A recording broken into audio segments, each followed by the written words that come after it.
Ова се сцени од британскиот и американскиот пазар. Темата на лудилото е Prime, моментално најпознатиот пијалок во светот, а стигна и во нашиот регион. Покрај тоа што го има и во Црна Гора, Prime стана популарен и кај младите на македонскиот пазар. Prime пристигна и во Србија и секаде на Балканот. И не е ефтин. Едно шише од ова чудо, веднаш да напоменеме, чини околу 400 денари. Во Хрватска 12 евра, а во Босна и Херцеговина меѓу 8 и 11 евра. Истиот пијалок во Америка чини 1 евро и 80 центи.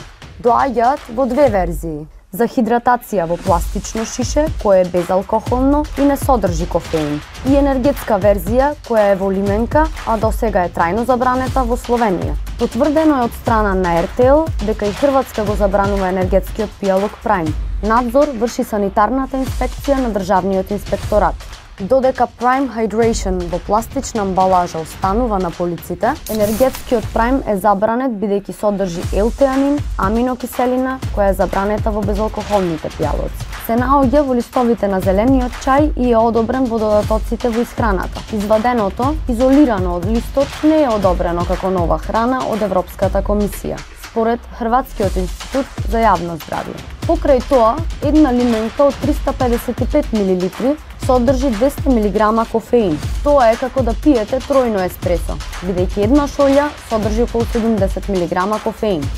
Другите енергетски пијалоци со иста големина на милилитар содржат двојно помалку кофеин. Агенцијата за безбедност на храна на Босна и Херцеговина соопшти дека спорната Prime Energy во лименка не е достапна ниту на пазарот во земјата. И во септември Црна Гора привремено ги забрани сите пијалоци на Prime, додека не се тестираат во лабораторија. Зад Prime се инфлуенсерите Логан Пол и КСИ, кои досега на овој проект заработиле 1 милијарда и 200 милиони долари. Затоа најмногу се консумира од страна на децата и тинејџерите. Верзијата без кофеин на овој пијалок содржи кокосова вода, електролити и адитиви, а со оглед на тоа што останува во продажба, родителите треба да внимаваат на препораката на етикетата, дека не треба да го консумираат лица помлади од 15 години.